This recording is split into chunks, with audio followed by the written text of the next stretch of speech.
Mam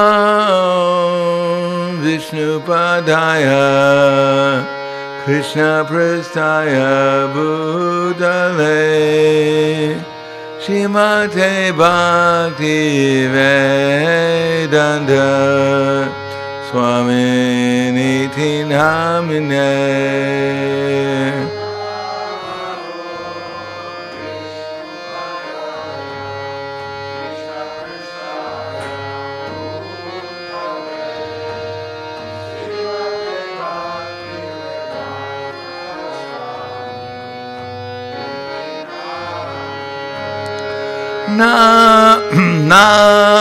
Namaste Saraswati Deve Kauravani Pracharine Nirvisesa Shunyavadi Pasyatya Desitarine.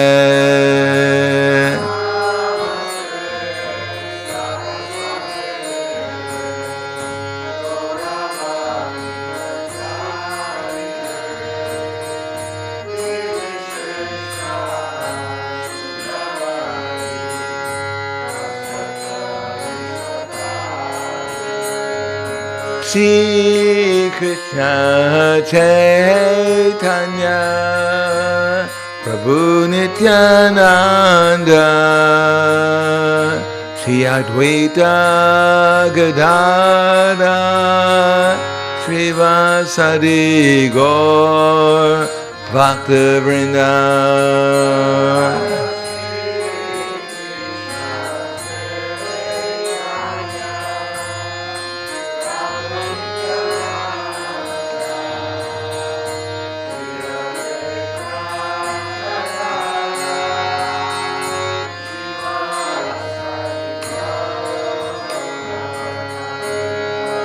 Jaya Shri Krishna Chaitanya Prabhu Nityananda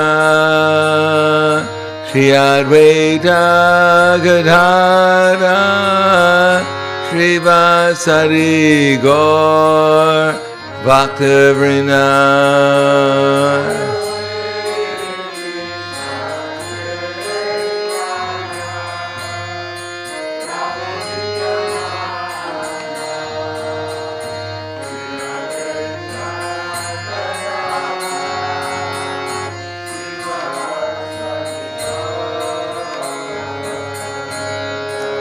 Jaya Shri Krishna Chaitanya Prabhu Nityananda Shri Advaita Gadadhara Shri Vasadi Gaur Bhakta Vrinda.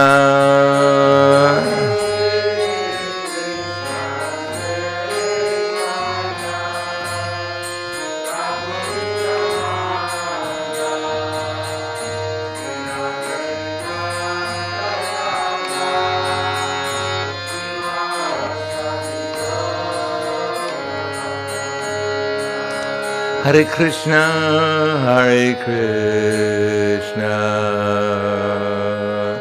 Krishna Krishna, Hare Hare, Hare Rama, Hare Rama, Rama Rama, Hare Hare.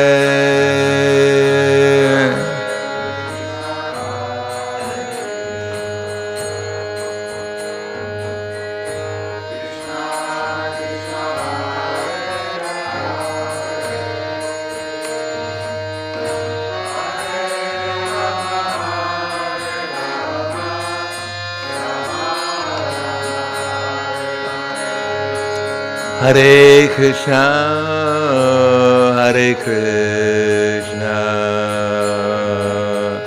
Krishna Krishna, Hare Hare, Hare Rama, Hare Rama, Rama Rama, Hare Hare.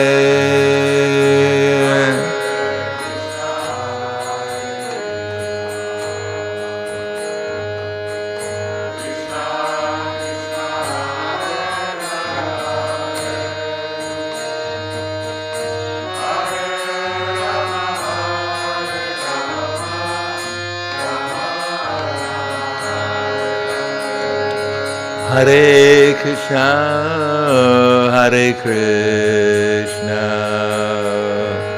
Krishna Krishna, Hare Hare,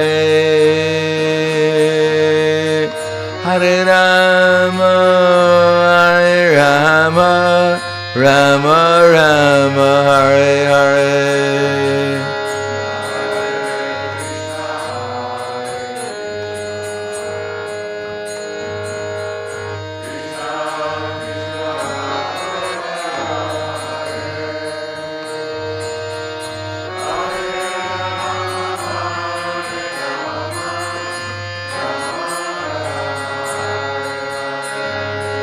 Hare Krishna, Hare Krishna, Krishna Krishna, Hare Hare,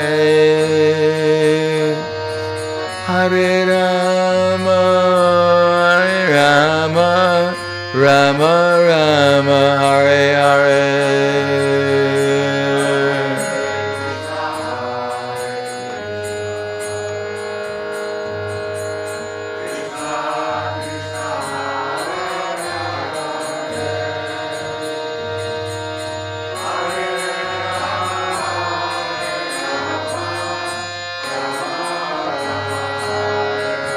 Hare Krishna, Hare Krishna,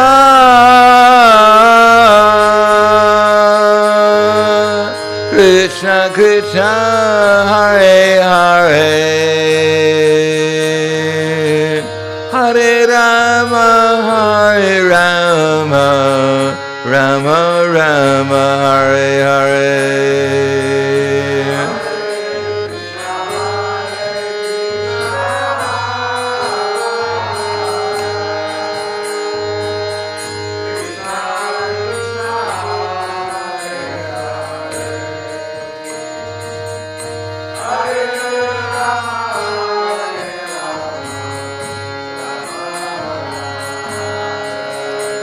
Hare Krishna, Hare Krishna, Krishna Krishna, Hare Hare, Hare Rama, Hare Rama, Rama Rama, Hare Hare.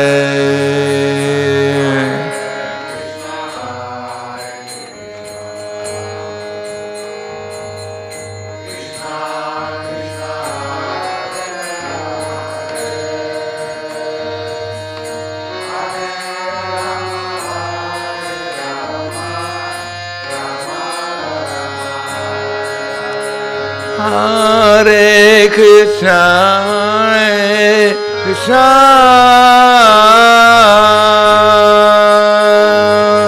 Krishna Krishna, Hare Hare, Hare Rama, Hare Rama, Rama Rama, Hare Hare.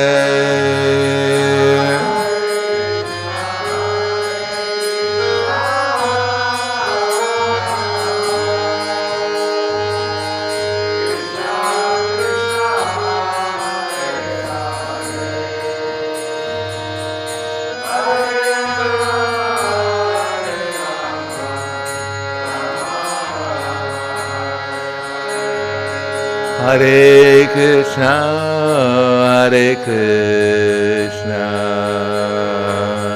Krishna Krishna, Hare Hare, Hare Rama, Hare Rama, Rama Rama, Hare Hare.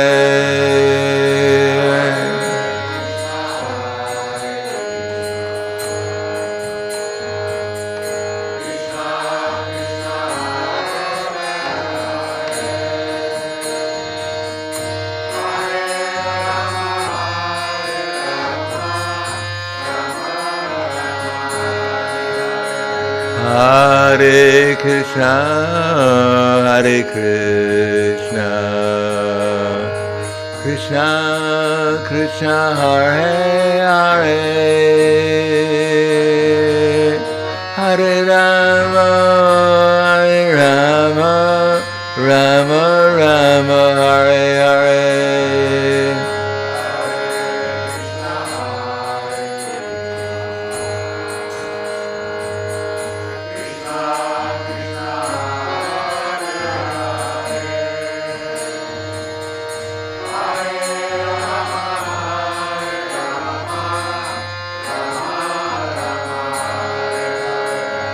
Hare Krishna, Hare Krishna,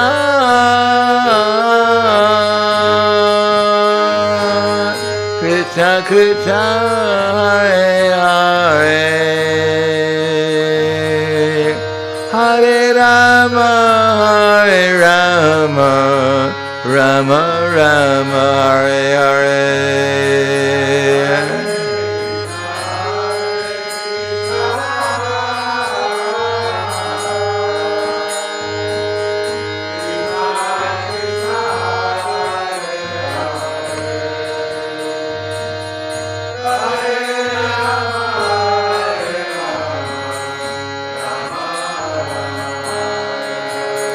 Hare Krishna, Hare Krishna, Krishna Krishna, Hare Hare,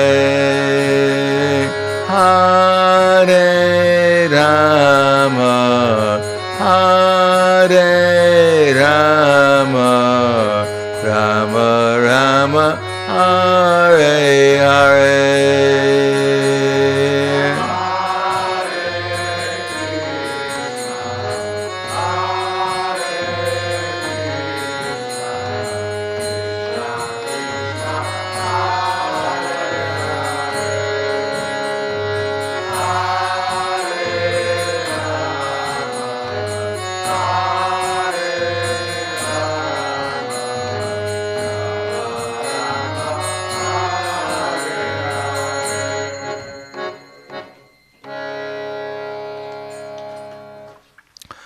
Jayam Vishnupad Paramhangsa Ravidakacharya Asadhara Sadushi Shiman His Divine Grace Shalai Sri Bhakti-Vedanta Swami Maharaj Srila Prabhupada Ki Jai Gaur Premanande Haribo Slava Zabrani Bhaktam Slava Shri Guru Shri Gurangi Guranga Om Vishnu Vraya Krishna Prasthaya Bhute Srimati Bhakti-Vedanta Swami Tinamane Namaste Saraswati Deve Gauravani Vicharane Nirvishesha Srinivadi Vaskadhyade Satarne.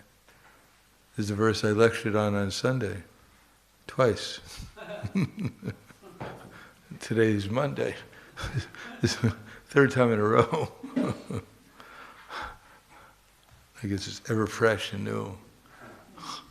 Om Agyanativinandasya Gyananjana Salakaya Chaksur Militam Yena Tasmai Shri Guruve Namaha Shri Chaitanya Manobhishtam Stapitam Yena Bhutale Swayam Rupa Kadamayam Dadati Swapadantikam Pandeham Shri Guru Shri Yuta Parakamalam Shri Guru Vaishnavam Scha Shri Rupam Sagrajatam Sahagana Raghunatam Vitam Tam Sajivam Sadvaitam Savadutam Parijana Saitam Krishna Chaitanya Devam Shri Radha Krishna Padan Sahagana Lalita Shri Visakan Zvitam Scha Hey Krishna Karna Sindhu Dinabando Jagatpate Gopesha Gopika Kanta Radha Kanta Namostute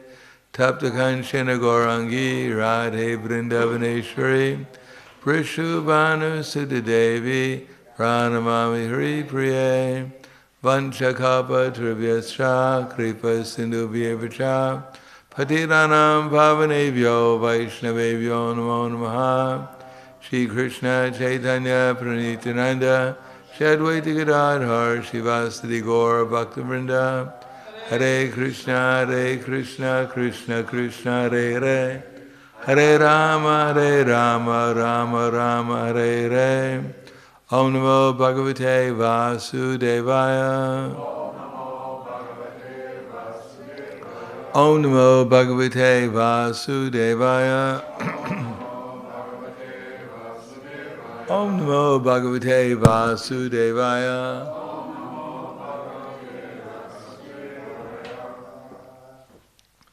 Srimad-Bhagavatam, chapter 18, Perfection Renunciation, text number 72.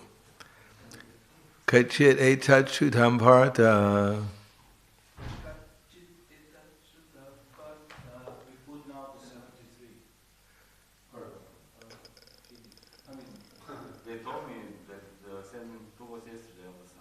Someone did. I did, of course. I did it twice. One in Spanish and one in English. What's that? It's the third time today, in 2 days. Yes. One in Russian? No. Next week is Russian. English, actually. No, Russian. No, Russian is a long time. I'm only up to, in Russian, I'm up to the second chapter, verse number 60 in Russian. So, is it 73? I guess 73, did it yesterday. Arjuna Vacha Nashta Moha Smritir Labdva. It's a very difficult verse. So we should skip this one. It's too hard to chant. Nashta Moha Smritir Labdva. Tat prasadan maya chuta. Stitosmi gata sandeha. Karishe vachanam tava. Arjuna vacha. Nashto moha smritir labda. Tat prasadan maya chuta. Stitosmi gata sandeha. Karishe vachanam tava.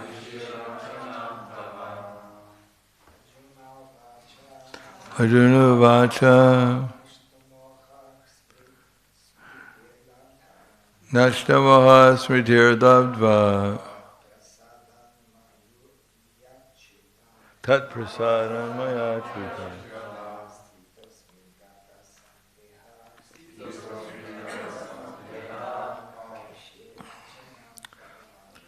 Vachanam tava. Arjuna vacha. Nashtamoha smritir labdva. Tat prasadam maya chuta. Sitosmi gata sandeha. Krishe vachanam tava. Arjuna vacha. Vamaha smritir labdva. Yasnavadhan maya chuta. Asinvata sandeha.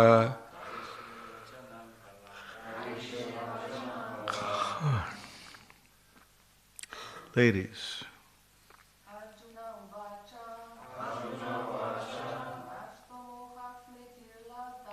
Nashtamoha smritir labdva. Tat prasadan maya chuta. Stitosmin gata sandeha. Karishe vachanam tava. Arjuna vacha. Arjuna said, Nashta, dispelled. Moha, illusion. Smriti, memory. Labda, regained. Tat prasadat, by your mercy. Maya, by me. Chuta, O infallible Krishna. Stitaha, situated. Asmi, I am. Gata, removed.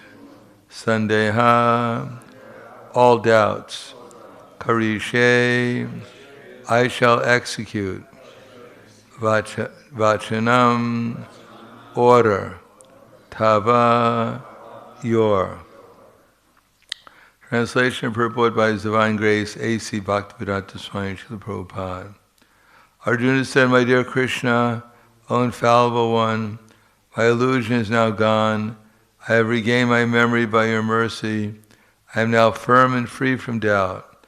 I am prepared to act according to your instructions. Purport. The constitutional position of a living entity, represented by Arjuna, is that he has to act according to the order of the Supreme Lord. He is meant for self-discipline. Sri Chaitanya Mahaprabhu says that the actual position of the living entity is that of eternal servant to the Supreme Lord.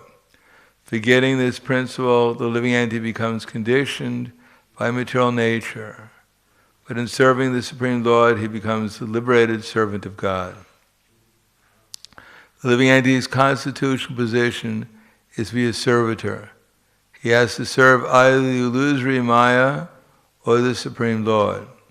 If he serves the Supreme Lord, he is in his normal condition.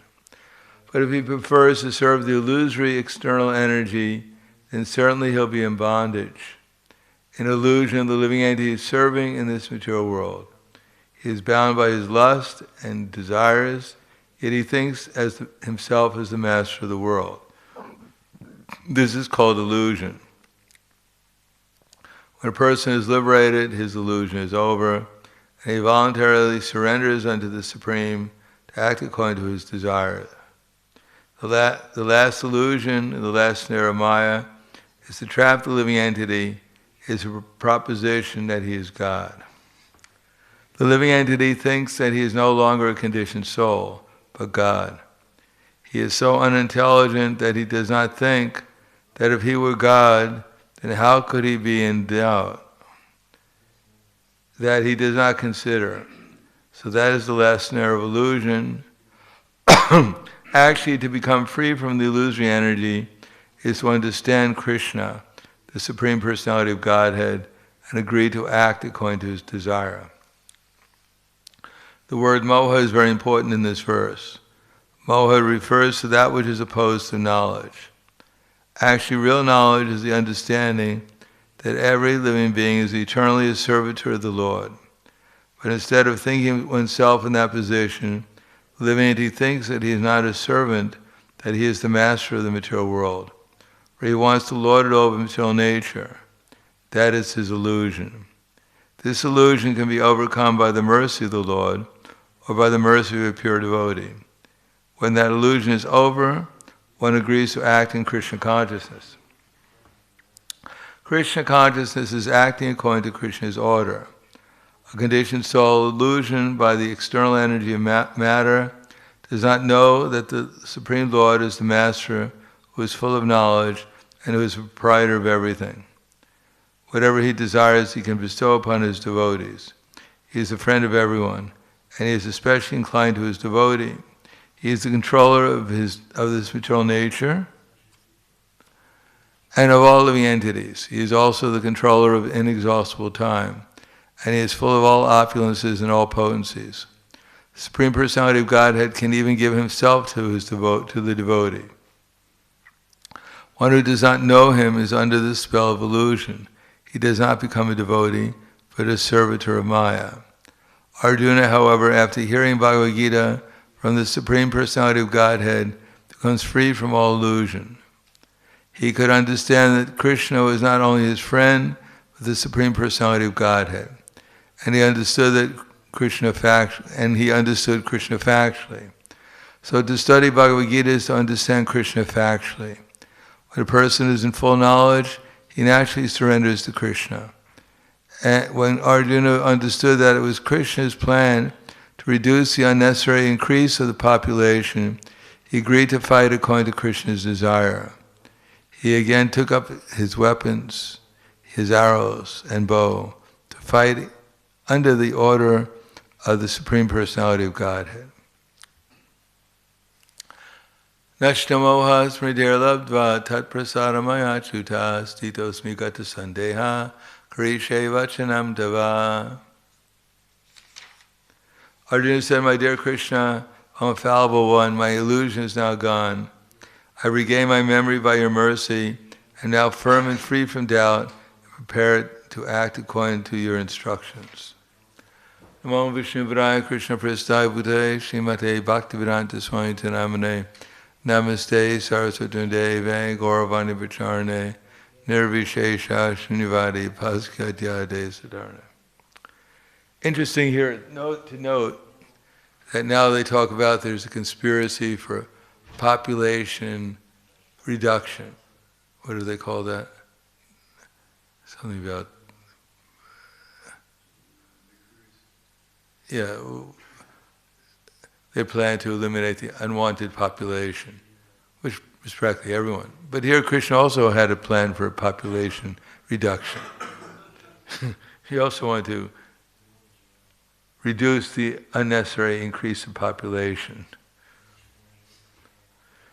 But the difference is, well,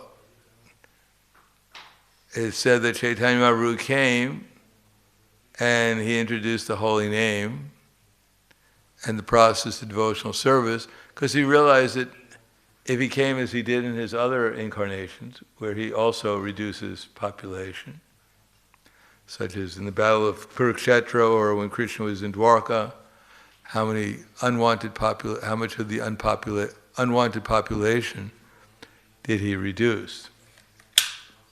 Simply, Lord Ramachandra reduced the unpopulation, the demons. The problem is that nowadays everyone is a demon, practically speaking. So if Krishna came and did his part to reduce the unwanted population, there'd be hardly anyone left. Therefore he comes as Chaitanya Mahaprabhu. Krishna doesn't have to reduce the unwanted population because they're killing each other off.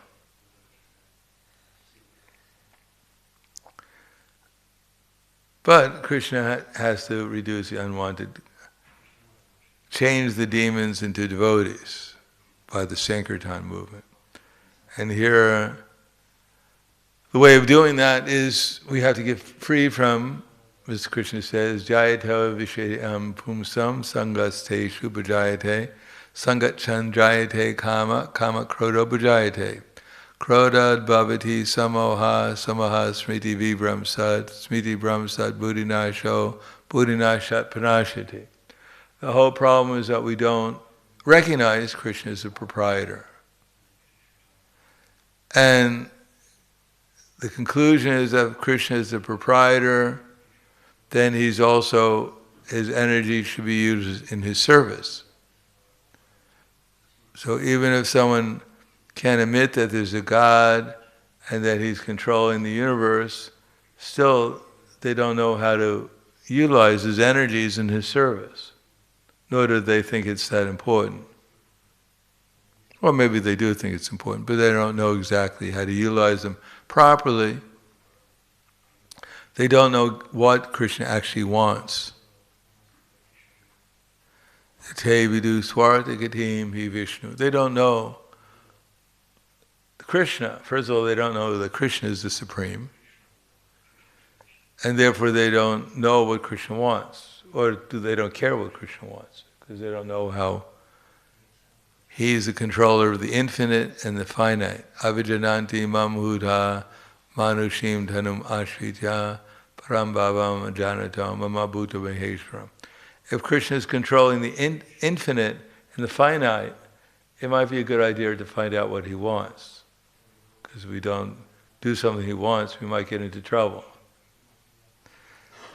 Now, Krishna doesn't throw a thunderbolt at everyone who doesn't do what he wants, because although sometimes people do get hit by thunderbolts, but that's not very common.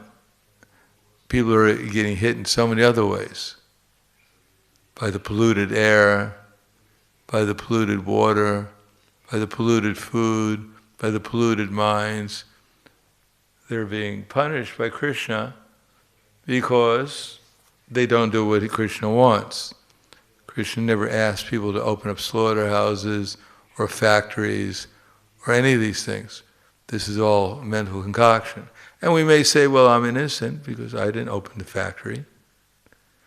But if we're enjoying the products independently of utilizing them in Krishna's service, then we become implicated.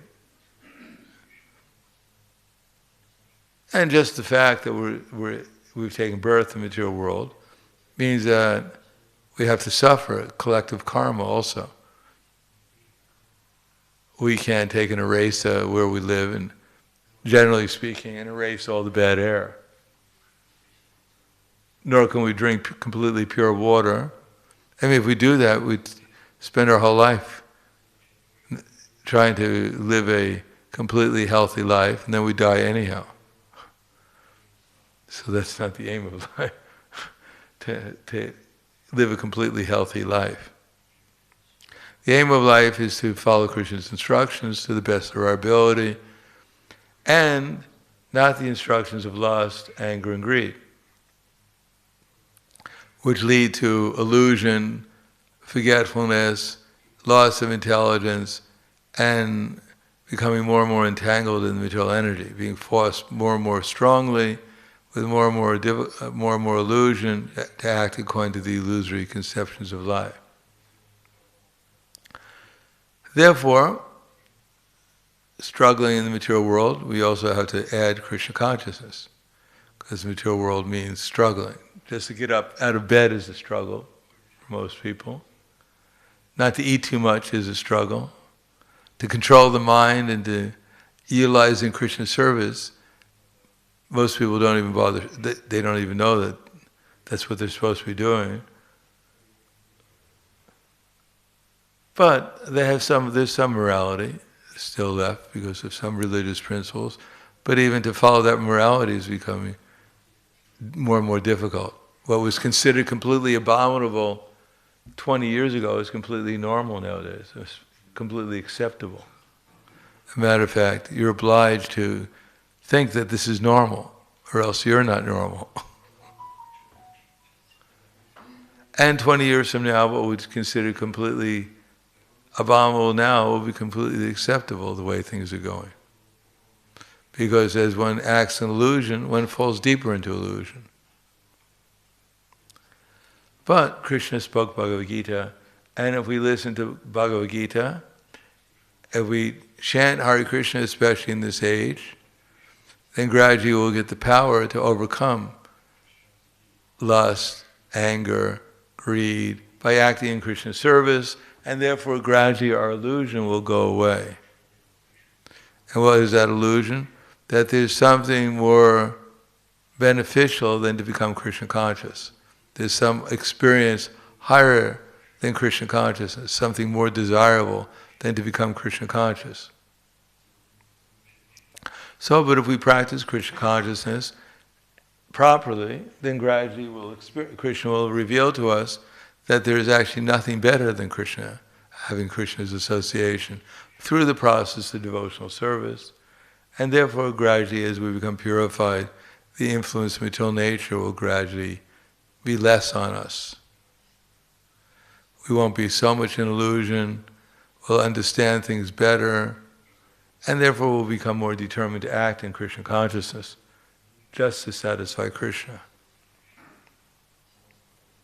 In any case, Prabhupada keeps has repeated the same thing here, that actually our constitutional position is to serve Krishna. What that means, we're doing it by chanting Hare Krishna, by worshiping the deities, etc., etc. Although there's a difference between a green mango and a ripe mango. When the mango is green, it doesn't taste so good, so sweet. But when the mango gets ripe, then it tastes very sweet. So similarly, when we're performing devotional service, in the beginning we don't experience the overwhelming ecstasy that we're looking for, or happiness, or even a little bit of the pleasure we're looking for.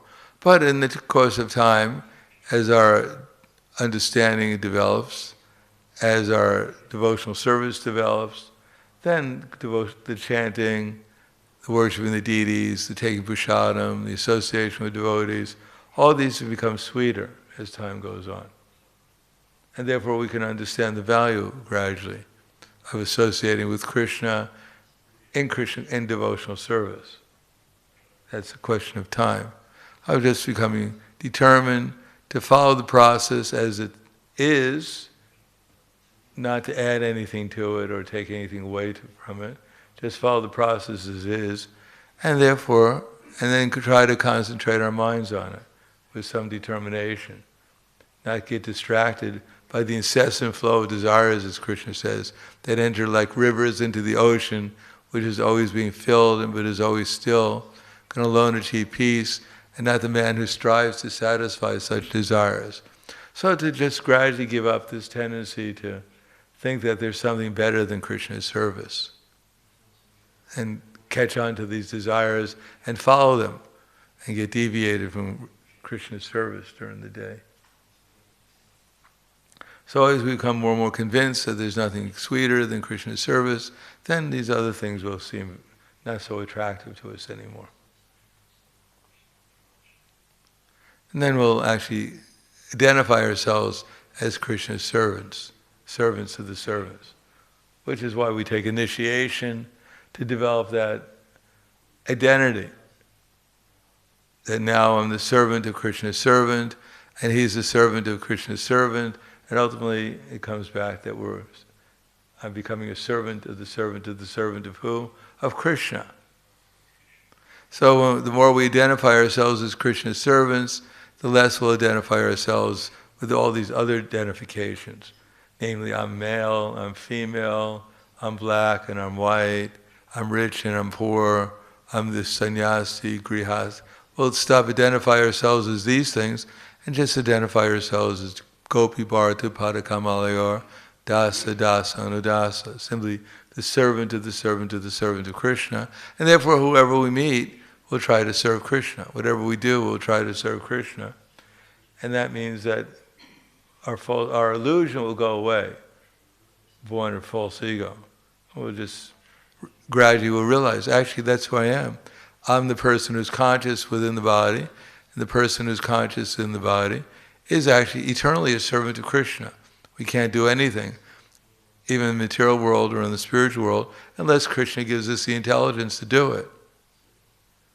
So we have a choice. Either we can, as a spiritual being, we can serve illusion or we can serve Krishna, but it's much more auspicious to serve Krishna than to serve illusion. So Bhagavad Gita gives us the direction how to serve Krishna. Srimad-Bhagavatam gives us examples of how to serve Krishna.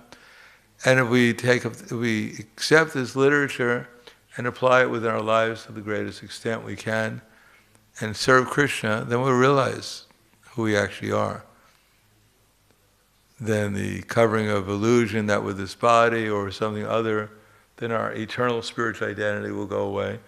And one day gradually we'll enter into our spiritual identity. And therefore, there won't be any more problems. There's always problems for the body, the mind, but there won't be any problems for us, the soul, the actual person in the body. So I'll stop there. Thank you. Any questions or comments? Yes. Is Maya eternal? Sure, why not? She's an expansion of Srimati Radharani. So why shouldn't she be eternal too? But we don't have to be eternally Maya ourselves. She bewilders us only when we ask her to. When we want to be in Maya, when we want to be influenced by Maya, then Maya influences us. It's like the police force. Theoretically, if you're a good citizen, the police doesn't bother you. But if you're a criminal, then you can expect the police to go after you. So we act as criminals, then Maya overwhelms us. And we act as good citizens, then Krishna, and Srimati Radharani and her internal energy overwhelms us. Anything else? Hwala, Grantaraj Bhagavad Gita ki jai, Srila Prabhupada ki jai, Gaur Premanande.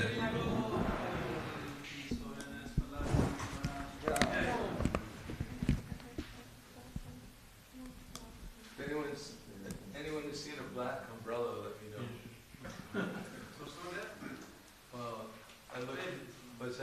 Maybe. Maybe I didn't ask, but the umbrellas on the rack were. But I doubt whether it was. What's that? It's the only place it could be. But it's very mysterious.